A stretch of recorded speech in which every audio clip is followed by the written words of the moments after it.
lady that has been a good friend for a long time. We've helped each other for a number of years.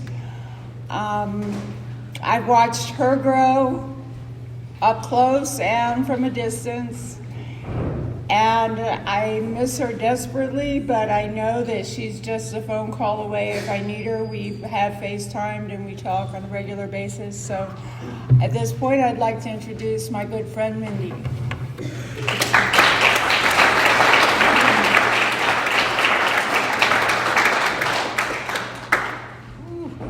Wow. I see a lot of faces that I recognize and then a lot of new faces, and I'm so happy to see all you newcomers here. You know, even if it's not your first time here. My name is Mindy, and Mindy Green, and I am a very grateful recovered alcoholic, and I hope nobody will be offended, but some of those outside issues are part of my story, and it wouldn't be my story without them. And so I'm going to share a little bit. I was told, I've been taught in AA that I'm supposed to tell y'all what it was like, what happened, and what I'm like now. And, I was raised here in Texas, born and raised here in Texas. And I'd never felt like I quite fit in, and I just kind of cracked that up to the fact that I had a pretty abusive childhood. My mother and my stepfather fought a lot, and he was abusive physically and sexually, and not just to me, but to my mother as well. And so I always kind of felt like, it talks about in the book that I got to quit hitting that. It talks about in the book where we feel like if the world really knew us, that we wouldn't deserve the reputation we have. And that's kind of how I spent my entire childhood. I was a good student, good reader, teacher's pet a lot of times, but I always felt like if people really knew me and the things that I had done and been through, even as a small child, that they wouldn't like me, so I kept all of that pretty secret as I could, and I believe it kind of set me up later on for whenever that genetic thing happened and I became, full-blown alcoholic and addict. I already didn't feel like I fit in. I already felt like I was different from everybody else, and that if you found out, you would not like me and would not be around me. I was painfully socially awkward. When I found out about, I was a late bloomer. I didn't start using anything. I think the first time I smoked weed or something, I was like 17 years old, and I didn't even smoke cigarettes, so I didn't know how to inhale, but that Boone's Farm worked pretty good, that Strawberry Hill, or TJ Swan, Magic Moments, and after a little while, I started feeling pretty good doing that. I didn't have any consequences for a number of years, go out, party. I had a recipe, 2 bottles of wine and 1 outside substance, and it was, party rock. I had a great time. Didn't really have hangovers, never had any trouble like that, and then as I went along, I was always a little fat girl, and I was always real insecure about my body and everything. And I had a friend that was just absolutely beautiful, had been a cheerleader in high school and whatnot, just gorgeous girl, and one day I was training her to work at the answering service where I worked, and she told me, I was lamenting having struggles with my weight and whatnot. And she said, I have something that'll make you not give a damn about food. And I was like, there is no such thing in the world. Well, it turns out there is, and you start off doing it one way, and then you quickly advance to doing it another way to save it so you don't waste it, right? And so I had about a 2.5, 3-year run with that substance. And at that point I had given up drinking. I hardly ever drank unless I didn't have my substance that I wanted, right? And I went through a series of really, really bad relationships. By the time I was 26 years old, I had 5 kids by 4 different dads. I wasn't a very good picker. My first he was my high school sweetheart, and we just outgrew each other. He wasn't a bad guy, but guy number 2 and guy number 3, not only were they bad, but they were brutally bad. They were abusive to me, and then asshole number 2, as I like to call him, pardon my French, he not only was abusive to me, but also to my son. He burned him with a cigarette lighter all over his body. And I came home and discovered this and left him, and he went to prison. And during that period of time, I had decided I was going to get off that other substance that I was using in a very dangerous route. And I was pregnant with my 3rd child, Matthew. So I had been using during my pregnancy. So if anybody's feeling guilty about that, hey, me too, So anyway, I had sworn off it. I was just sick of it. Everything that went along with it, the people that came with it. My children had been hurt now. I was pregnant. So I decided I was going to get off of it. And I didn't know anything about NA or AA or anything, I just quit because I was fed up at that point. And I went ahead and I had my baby. And my mother brought me a Andrews County News. That's where I was raised, is Andrews County. And there was a letter from this total low-life loser guy that was the main big dope dealer in Andrews, big scary guy, huge, tattoos, long hair, big beard, and I knew who he was through third parties, but I didn't know him directly.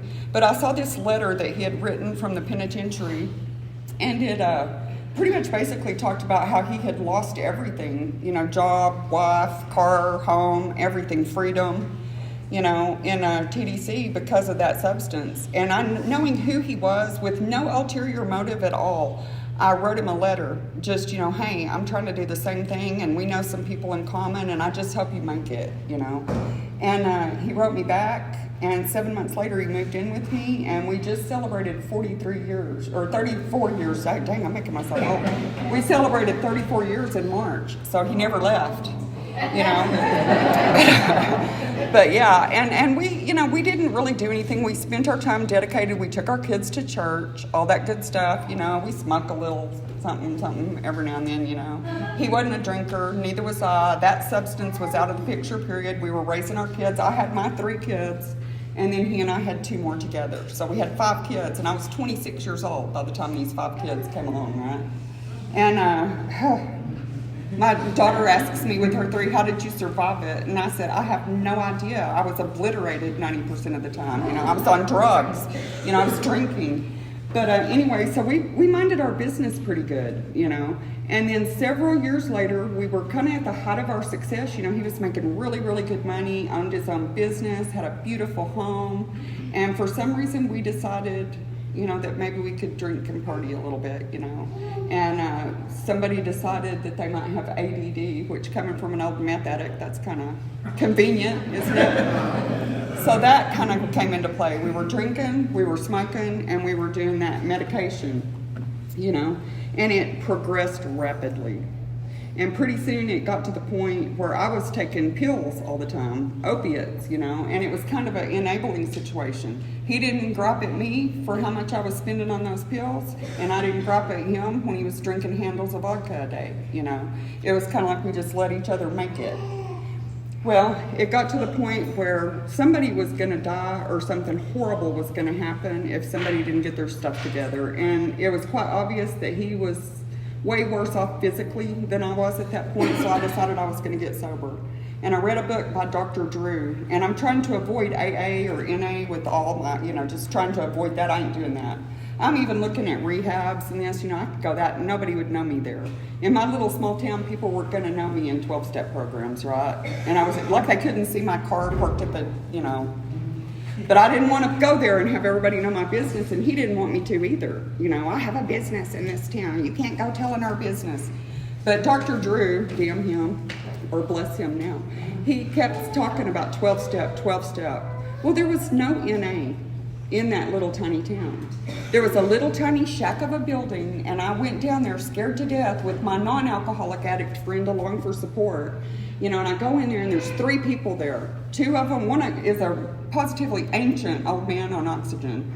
The other one's a lady that's just crazy as a bedbug, just flitting all over the place, can't sit still, crazy as hell. And the third's an old man in a trucker hat and a plaid shirt and his flip-flops. And I come in there and I'm like, I don't even know if I'm supposed to be here. I'm a drug addict. Oh my God, but I'm too sick. I can't go to Odessa or Midland and try to find NA. And he was like, he opened this book to the, the things we've tried to quit. Only going to do it on this time. I'm not going to, all these firm resolutions. Have you ever felt like this or tried this, Mindy? I was like, yeah. The bedevilments on page 52, prey to misery and depression, couldn't seem to make a living, all that good stuff. Have you ever felt that way? I said, yeah. He said, does this describe your life? I said, yeah. And he said, then you're in the right place. You can just substitute the word drug wherever you need to, in here. But it's the same disease and the solution is the same. And I thank God to this day that little old timer did not trip over his AA singleness of purpose and tell me I didn't belong there. He sat me down, put this book in my hand, and got me hooked up with his wife, who, I hate hearing all the time, well, I just can't find a sponsor that, that I can relate to. Or I had two choices, the crazy lady or his wife.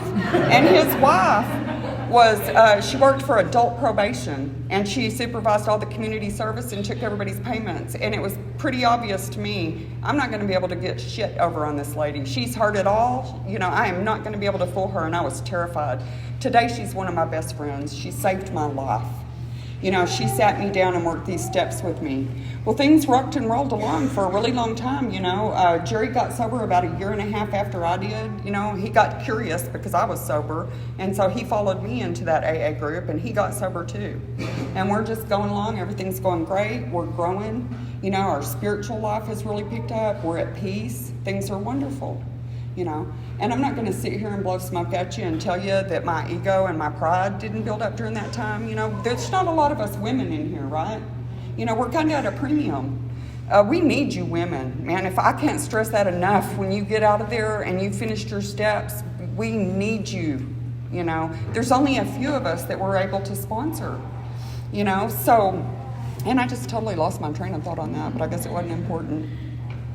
Anyway, we're just doing good, but my ego built up because I was one of those women. I'd been sober for 9.5 years, and I started talking about, you'd hear, relapse is a part of recovery, which isn't true, but it does happen. And I was like, I've never relapsed. I sponsor all these women. I bake all the birthday cakes, things like that. And that's how I was feeling on the inside. I didn't feel like I needed to put as much effort. I wanted you younger people to get up and do more, and not just be me, which I still want you to, but I'm willing to put in the work too and not just rest on my laurels, my 9.5 years, right? Well, I got to tell you, coming up May 19th this year, I will have 18 months again, God willing, and the creek don't rise. Because this is the longest period of sobriety I've had since December the 3rd of 2016. Jerry and I came here. We helped with a bunch of these good people that are here, helped get this group started, and a lot of people joined us. And we were doing really good. And our middle son, Matthew, the one I was pregnant with whenever I quit the meth, he was supposed to have 1 year sober. Our whole family, our kids hate us because, we're saturated in AA all the time and they can't get anything past us. But Matt had struggled for a long time. And he was about to get 1 year sober, and some of y'all were here that night. He showed up at the meeting that night, and he was obviously impaired, very impaired. And so we get home, we had kind of had a deal with him. He was 29 years old, and he was unmarried, and our deal was, if you relapse, you can't stay here with us anymore. You have to move out. Well, he had obviously relapsed, and he was charging around looking for his keys. He was fixing to leave. He had misplaced money and blah, blah, blah. And I told him, Matthew, you need to go to bed and sleep it off. No, I'm fine, I'm gone. No, you're not. So Jerry took his keys. And the substances that he were on, he was like nodding off, passing out. And I was angry and I was upset. But I never thought for 1 minute whenever I told him, you need to go to bed, and you need to go to bed right now. And we will talk about this in the morning and see where we're going to go. His last words to me were, you want me to go to bed? I'll fucking go to bed. He went to bed. I sat outside his door, maybe from where Susan is to me, venting about, here we go again, to one of my friends, on the iPad, talking about it, he's relapsed again, here we go again, oh my God, how inconvenient is it going to be to me, and how there's going to be turmoil with the family because we're going to have to kick him out again. And for some reason, I thought, my little granddaughter lived with us, and I told Jerry, please take her in our room and let her sleep on the little sofa we had in our bedroom. And he did. And I woke up the next morning, Jerry was kneeling beside the bed, and he told me, Mindy, he's gone. And I said, I just knew what he meant. And he said, no, he didn't leave, he's dead.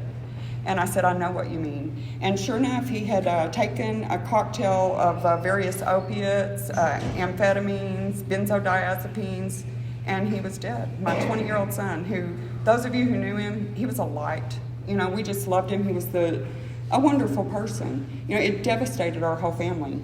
And all of a sudden, that 9.5 years of sobriety, this fellowship, it didn't mean anything to me. God offered me comfort, God offered me comfort through these people. I mean, there's people in this room right now that just surrounded us with love and care and kindness and tried to help us. There was one thing I wanted, and nobody could give it to me. I wanted my son back. And if you couldn't give it to me, you know, God tried to comfort me a million times, but it was like I didn't want it. I was angry at God. I was angry at Matthew. I was angry at myself. You know, not only was I a mother and a former opiate addict, but I was also a nurse. You know, I beat the hell out of myself for nearly 4 years because I didn't realize how sick he was and that I should have taken him to the hospital or something that night. You know, I beat the hell out of myself. I managed to stay dry, angry, resentful, full of fear, sober for about 7 months after that. And then the thought occurred to me, you've never really given a crap about alcohol. You're not an alcoholic. You're a dope addict.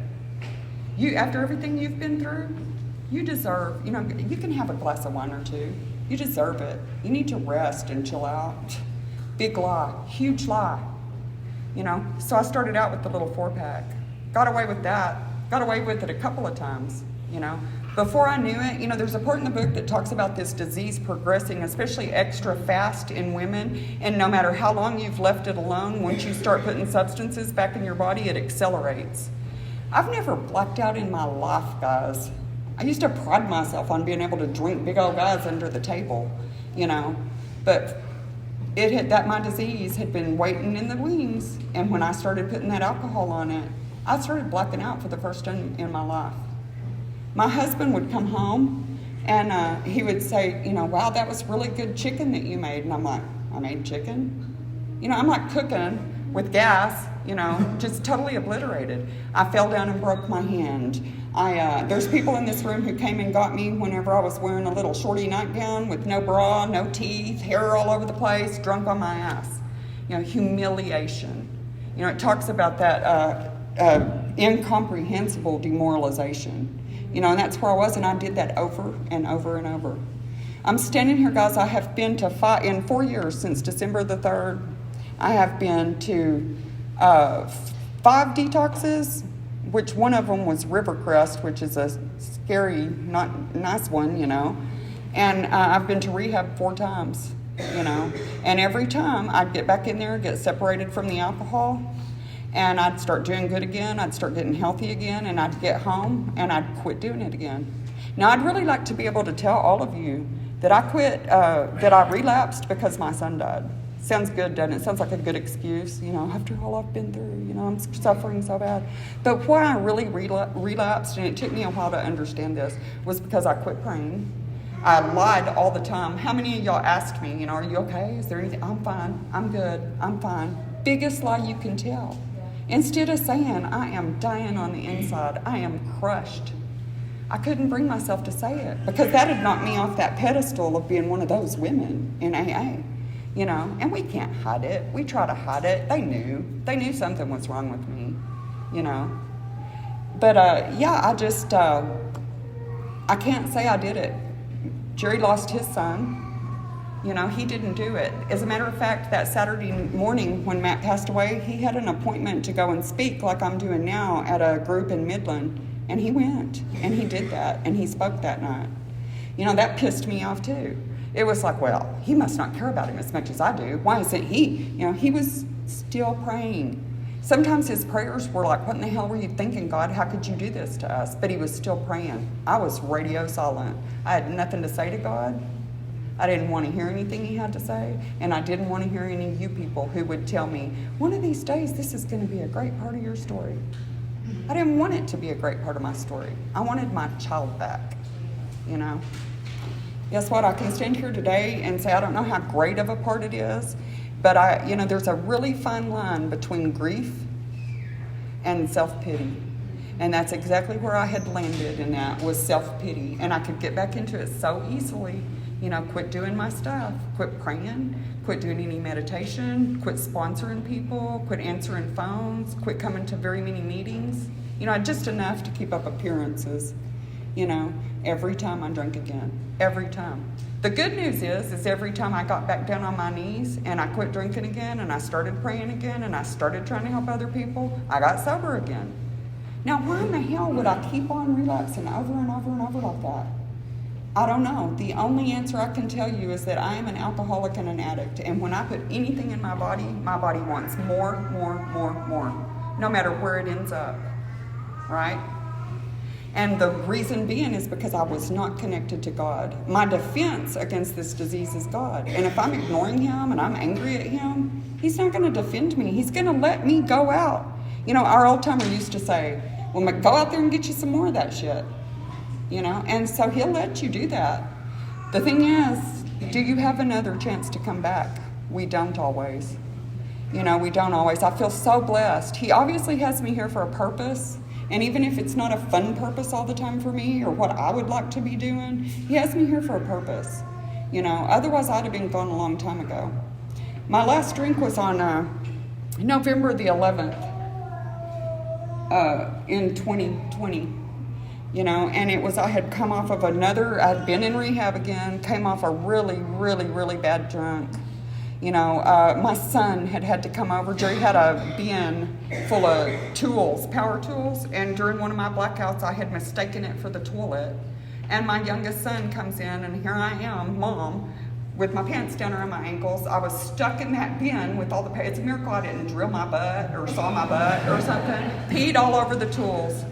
My poor son has to come and get his mother up, try not to look, you know, help me up. My daughter has to come, clean everything up, help me get changed. And it was pretty much, you know, that all that stuff built up to a breaking point. On November the 9th, I decided I'd had enough. I can't do this anymore. I really am powerless. You know, obviously I'm a slow learner. I had to prove to myself over and over and over again that I was powerless and I could not manage my life. You know, at all. And I couldn't manage the decision on how much I was going to drink or not drink, you know. So I was sick. I wasn't going back to detox again, and I do not recommend this to you. But I shake, rattled, and rolled for several days in that detox. I was sick, probably sicker than I have ever been in my life. But I just knew that I couldn't, that if I took another drink to make myself feel better, it was just going to go on and on and on. So I white-knuckled it through that detox, but during that time I was praying constantly, you know, and as soon as I started getting on my knees again, asking for help, you know, I humbled myself and asked a lady to be my sponsor that I had been her sponsor through numerous things, you know. Hell, I would have never asked somebody, you know, that I had sponsored to be my sponsor. Are you kidding? But God kept telling me, ask Susan. Who's going to understand better than Susan? So I asked Susan. It was one of the best decisions I ever made in my life. You know, I will tell you this too. I have never been, oh my God, what is wrong with you? You know, why can't you get this? You know, maybe by some family members, but not in these rooms. Every single time this group has welcomed me back with open arms, just like God does. Every single time. We're so glad you're back. We love you. You know, we're glad you're here. You know, so my favorite line in this whole book is on page 46, and I even have it on a sign on my wall, and it says, "We found that God does not make too hard terms with those who seek him." And I tested him on that. You know, I prove it, God. And you know what? He didn't. Just my little feeble attempts to start praying again, to start thinking about somebody else instead of my own sorry ass, you know, and just start trying to be helpful, to play the role he gave me, to be the wife. What's his idea of a wife? You know, mine was June Cleaver or something, which is totally unattainable, and, you know. But God's idea of a wife was a lot different than mine. It was different as a mother. It wasn't perfect, you know. It was just being loving and being present. You know, his idea, I play those roles today, and I don't do it perfectly. This is something I tell my ladies all the time, and I can't stress it enough. It took me a really long time to understand it. You know, we are trying to live in God's will, right? And give our lives over to his will and keep ours out of it as much as possible. You know, and I have this perfectionist streak in me. If I can't do everything according to my standard of perfection or what I assume your standard of perfection is, then I just won't do it at all, right? But what I have found out is that I am just as much, maybe even more, in God's will when I'm correcting a mistake I made, admitting it, making amends for it, and helping somebody else than I am when I'm not making any mistakes on those good days. You know, that's what he wants me to do. He wants me to not, he doesn't want me to never make a mistake. He wants me to realize it. He wants me to turn to him and ask him what to do and then take corrective measures. That's his will for me. You know, that's where I get to use my willpower. I can't will myself not to drink. I can't will myself not to use. I can't will myself not to eat that 7th cookie, you know, if I want that cookie. But I can will myself to open this book. I can will myself to take that phone call from that girl who's squirrely that I don't really want to talk to, you know. I can make myself follow through with my commitments. You know, if I say I'm going to be there, I try to be there, you know. If I can do that. I can use my willpower for that. And as long as I exercise my willpower that way, everything seems to go just fine. You know, I can be all stressed that morning and think, oh my God, I have this, and this to do. As soon as I say, okay, God, I have this, and this to do, what should I do? It's like time and materials and money just magnifies. You know, it's like all of a sudden I have the time and the money and the energy to get the things done he wants me to get done, you know. And I can go to bed that night thinking today was a pretty good day. One of the things I do too, and it's something that gets blown off a lot, is nightly reviews. You know, that way I don't have a great big resentment list, you know, at the end where I have to get with my sponsor again, let's work the steps again, let's do another 4th step. Because every single night I send her whether or not I was resentful, selfish, dishonest, afraid. You know, how much was I thinking about Mindy, or how much was I thinking about someone else and what I could do for them? You know, what all is it? What did I pack into the stream of life? What did I do for other people that has no payoff for me? You know, sometimes it's, you know, cleaning the toilet, you know, because nobody else is going to do it. You know, it's such simple things. I don't have to do all these grand things to get God's approval. Sometimes just the stuff nobody else wants to do is good enough. Martin Luther King used to say, if you're a street sweeper, be the best street sweeper you can be, you know? And that's what I've learned, is if I'm supposed to just babysit, be the best damn babysitter you can be. You know, if it's your day to clean the toilets, that thing's going to sparkle, you know. And I've learned that, you know, I don't have to, you know, people always tell me, oh, you write so well, you should write a book. And I say, you know what my problem with that is you tell me that, and in my head I've already got my pen name thought up. I've already just, you know, I'm wondering whether or not I'll be able to handle the book tour and, you know, all this stuff. So nothing ever gets written, right? So I still have this kind of ego and stuff, but God keeps it right-sized as long as I stay close to him and perform his work well. According to him, you know, I never feel like I perform it well enough, but again, he doesn't make too hard terms with me. Even my little feeble efforts, he embraces me for, you know, every time. So, you know, if I could encourage any of y'all, you know, don't give up. You may not have another time in you. You know, this morning, my best friend, I've had the same best friend since I was a freshman in high school for over 40 years now. And her brother just passed away of a heart attack, only 60 years old, which isn't that old, you young people. And he was in pretty good shape. He had been sober for 34 years, you know, and he passed away of a heart attack this morning. Just, you know, some of the people that we've met in treatment, one of the guys just passed away, 26 years old, you know. He drank himself to death because he had damaged his liver so badly. He went back out just wanting to do it one more time, and it killed him. I live on the border near Brownsville. My husband works at a treatment center. Fentanyl. You know, they don't even know what they're doing, and they're dying in shocking numbers.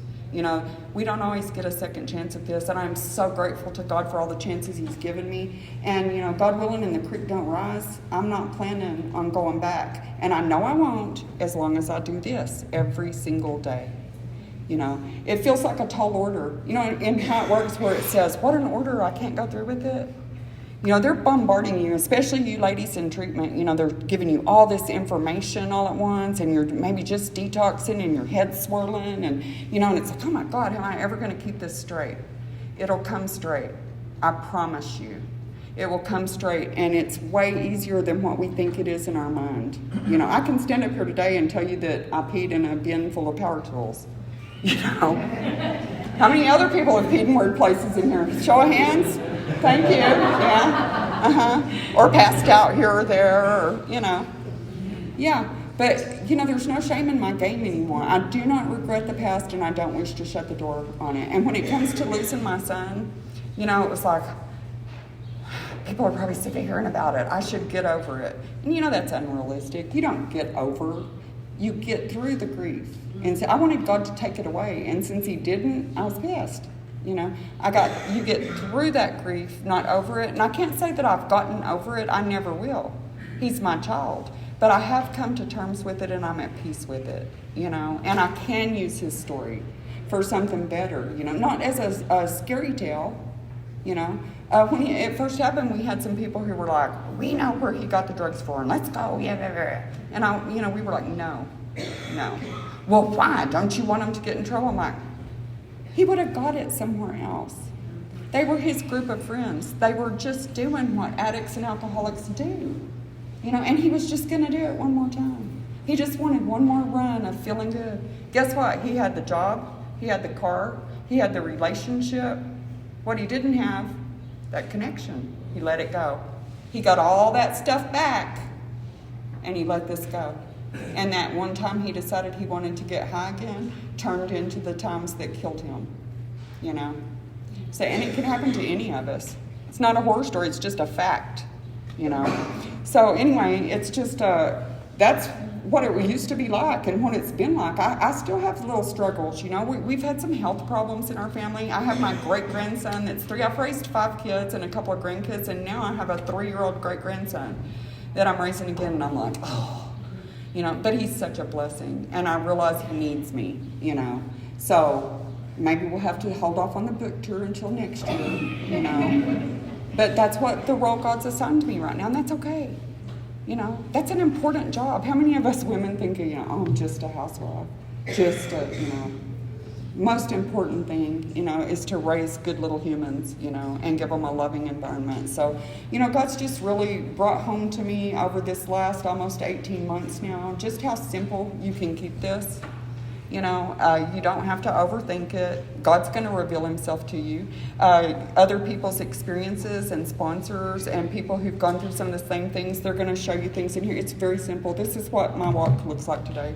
I get up in the morning. I have a little devotional thing that I send out, and my sponsor sends me hers, and I send it out to a bunch of my ladies, and then I have some devotional books that I read.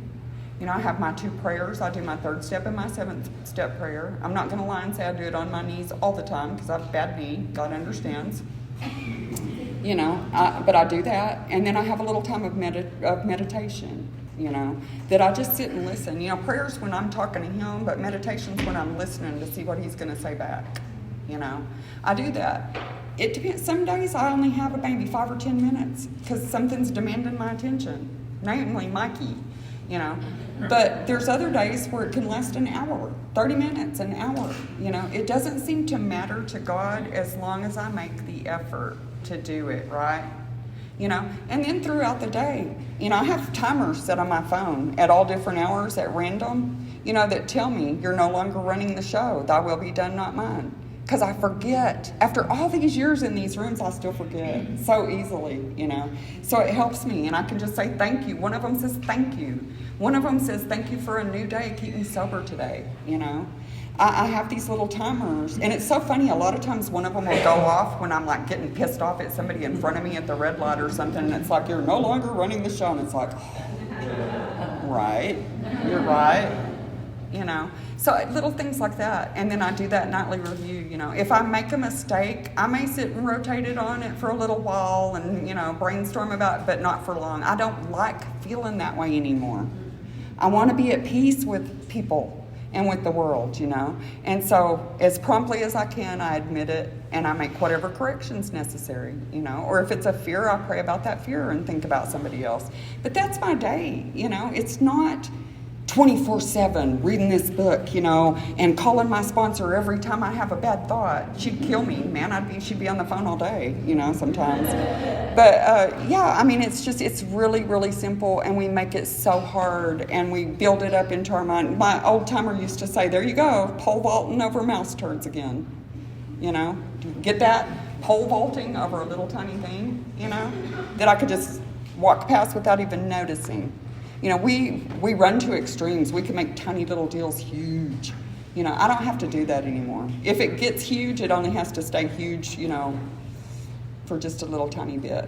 I get to go to the treatment center down there in the Rio Grande Valley, and I get to meet some really wonderful people, and I get to help some people, and they have no idea how much they help me. You know, I tell them all the time, bother me. You keep me sober. You know, you think I'm all keeping you sober. No, it's God. But being able to help you keeps me sober too, you know. So bother your sponsor. Bother the hell out of your sponsor. And if any of you are sponsoring them, I'm sorry, but I'm recommending they bother the hell out of you. You know, it keeps them sober too. You know, so but I can just say my life is wonderful today. Do I have every single thing I want? No. Do I have every single thing I need? Absolutely. And I have a lot of what I want. You know, sometimes what I want isn't good for me anyway. You know, what I think I need and want is not what God thinks I need or want. So today I can be satisfied. I talk all the time about, you know, we talk about happy, joyous, and free. Well, we've all experienced, you know, some happiness in our lives, no matter how bad it is. You know, we've all had a little joy, you know, and some freedom where you felt like, you know, you were on top of the world for whatever reason. You know, what I had never had, what was a complete foreign land to me, was contentment. Either something needed to change, you know, or someone needed to change for me to be okay. I was never just content with things the way they were. And today, 90% of the time, I'm content. And today I can recognize that other 10%, it'll change in God's time if it's supposed to, or it's probably not that important and it doesn't need to change. You know, today I am content, and what a feeling that is, you know. Thank y'all so much for having me. I love everybody in this room. This is my home group. It always will be, no matter where I go. And I just love everybody. Thank you so much. Yeah.